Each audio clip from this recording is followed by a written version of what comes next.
Visiting the Balkan Peninsula and the countries of the old communist bloc is generally not high on tourist lists. It had been only a generation, 25 years, since those along the Danube River had thrown off communism. Serbia and Croatia were just recovering from war, and this area was flooded with Syrian refugees. We had no idea what to expect. It had never crossed our minds to tour this region until Terry Kelly suggested it. He liked riverboats and wanted to do the Danube River. Tauck had always provided a fantastic experience, and they were rated #1 for riverboat tours. Our boat started near the Black Sea and sailed to Budapest. Along the way, we had stops in Bucharest, Romania, Rus, Bulgaria, Vidin, Bulgaria, Belgrade, Serbia, Vukovar, Croatia, and Mohacs, Hungary. They are the poorest countries in the Eurozone. Our first 3 days were at the Bucharest Marriott, a 5-star hotel that rented for only $130 a night. Prices in Romania were very low.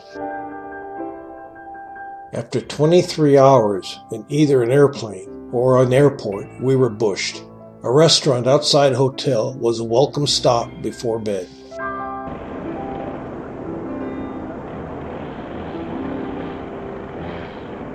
After a brief rest, we were on a bus to tour the city. The military school, a couple of blocks away, was our first stop. The images were reminiscent of past communist worker icons, and attitudes persistent in the service personnel. They just did their jobs without an element of urgency.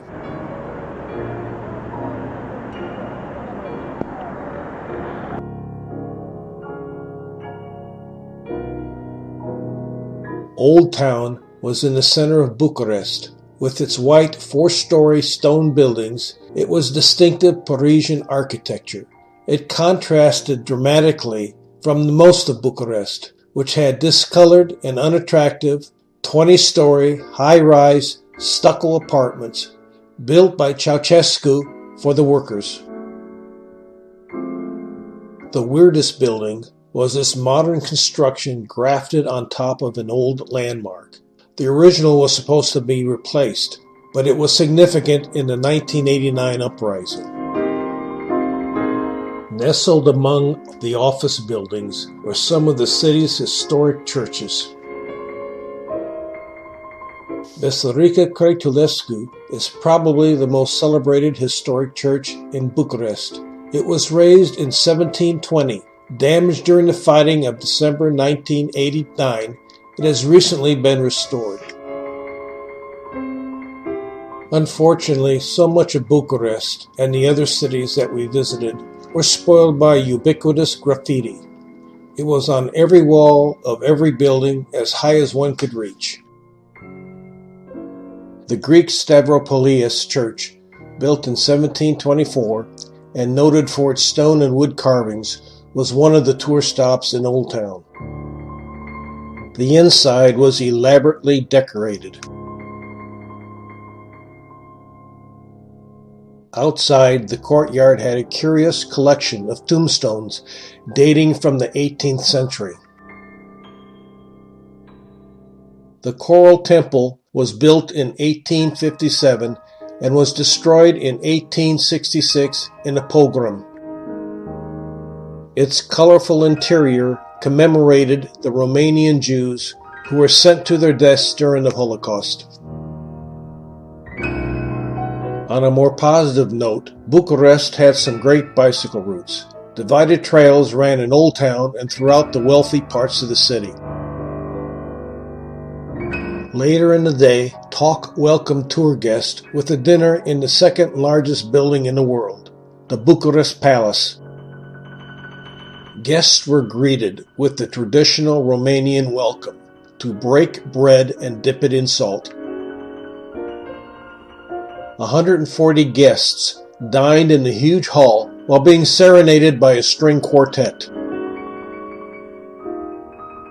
Having feasted, Transylvania and the castle of Dracula beckoned.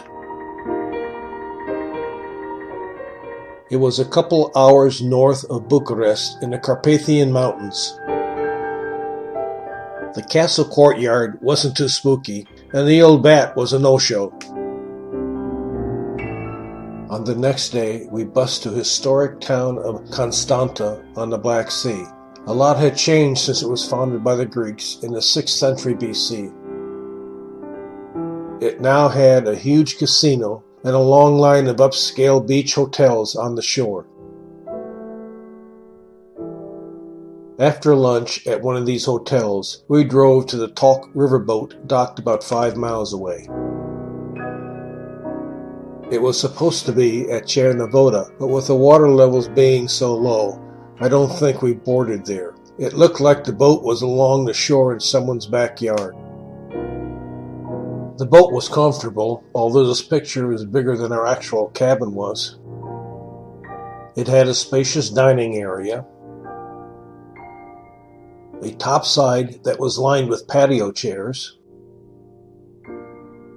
and a lounge area where we gathered every evening after dinner with new friends for lectures about areas we were visiting or to enjoy some local talent, such as a string ensemble from Belgrade,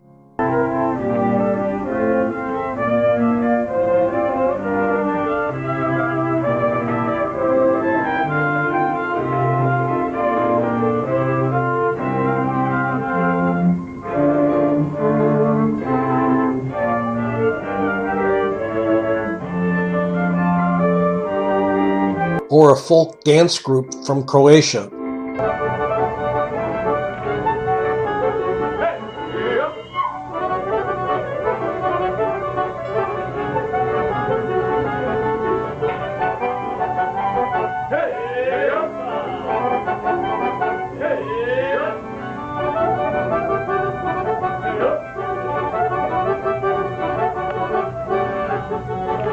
Rus, Bulgaria was the first stop of the riverboat. Passengers bussed to the rock-hewn churches of Ivanovo.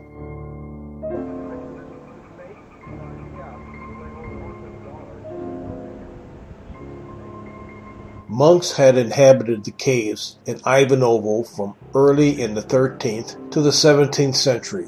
They hewed cells, churches, and chapels out of solid rock. The cave church was 100 feet up the side of a cliff. Reaching it required a climb up a narrow pathway. The church is famous for its 13th and 14th century frescoes, examples of Bulgarian medieval art. Often called Little Vienna, Rus attracts many tourists for its 19th and 20th century Neo-Baroque and Neo-Rococo architecture.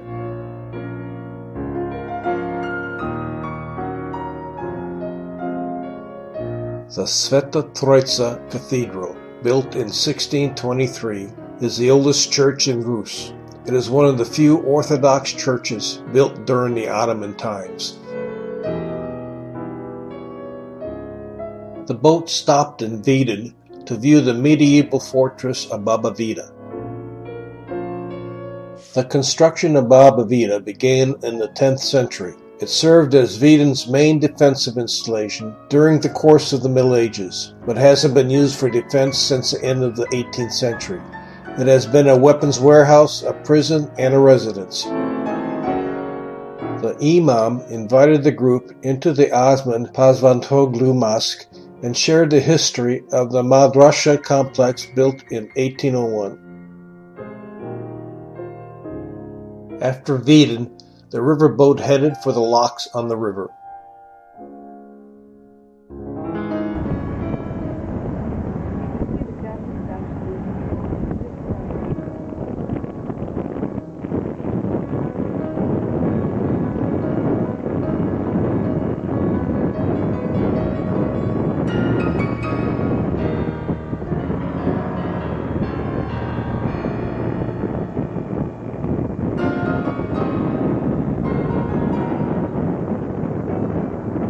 There wasn't much room outside her cabin. The Iron Gate is a gorge that separates the northern Romanian Carpathian Mountains from the southern Serbian Balkan Mountains. The Roman memorial plaque, Tabula Traiana, of 105 AD on the Serbian side commemorates the completion of Trajan's military road. The 130-foot-tall 20th century rock sculpture of Dispalas is directly across the river and is the tallest rock sculpture in Europe. It is the last king of Dacia who fought against the Roman Emperor Trajan to preserve the independence of his country. The 15th century monastery Marconia was located at a critical place for giving ships instructions about the dangerous currents in this part of the river. The hour-long stop in Serbia for passport check was an opportunity for Sharon to get off the boat and buy a crochet vest for $10. The 14th century Golubac fortress, with its 10 towers, was built on the site of a Roman settlement. Its strategic location, where the Danube narrows to form the Iron Gate Gorge, made it an object of many battles. Located at the strategic juncture of the Danube and Sava rivers, Belgrade had an almost unbelievable history. It was battled over in 115 wars and razed to the ground 44 times. Docking was a little complicated. We had to hopscotch over another riverboat that beat us to the dock. Our local tour guide modeled her Union of Pioneers uniform from her childhood in Yugoslavia. She took us to the tomb of the revered leader, Josip Broz Tito. The Church of St. Sava, built in 1989, dominates the cityscape. This Orthodox church is one of the largest church buildings in the world. The Belgrade Fortress, located 450 feet over the confluence of the Sava and Danube rivers, is the core and the oldest section of the urban area of Belgrade. For centuries, the city population was concentrated only within the walls of the fortress, and thus the history of the fortress until most recent times equals the history of Belgrade itself.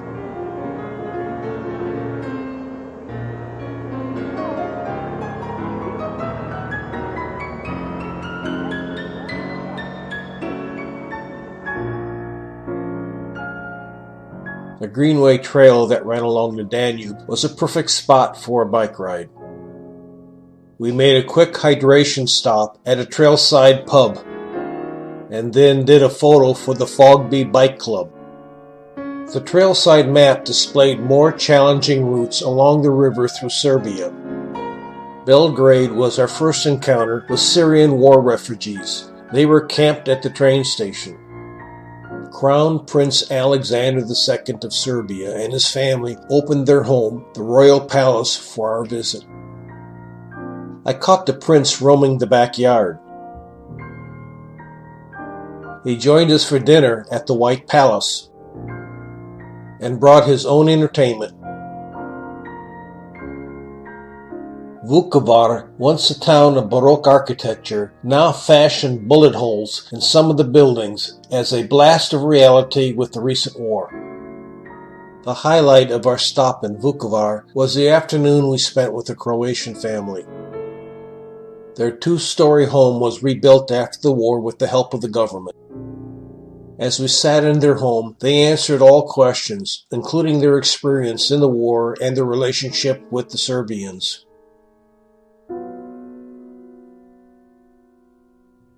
Our last stop before Budapest was Mohawks. From here we took a short bus ride to Pécs. Pécs has the remains of the Roman city Proserpine and the 4th century Christian necropolis with its ancient frescoes. We enjoyed a private organ recital in the 11th century Cathedral of Pécs.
Peck solved its love lock problem. Positioned guardrails around town next to stores that sold the locks.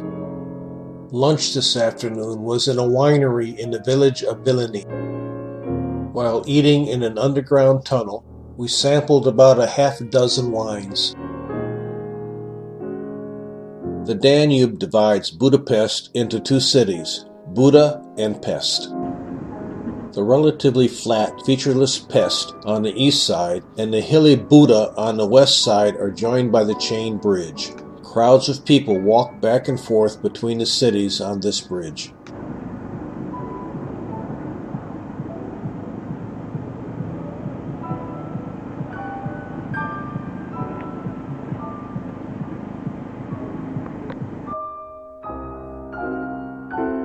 For a couple of nights, we stayed on the Pest side near the Danube at the 5-star La Meridienne. It was located on the city's network of pedestrian routes. In fact, thousands jogged the streets while we were there. Our afternoon bus tour took us to Hero Square. The central figure was the Millennium Memorial, which was constructed in 1900 to commemorate the 1000th anniversary of the founding of the Hungarian state. It is surrounded by the Museum of Fine Arts, the Palace of Arts, and the Serbian Embassy.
Driving to Buda, we got great views of Pest across the Danube from Castle Hill.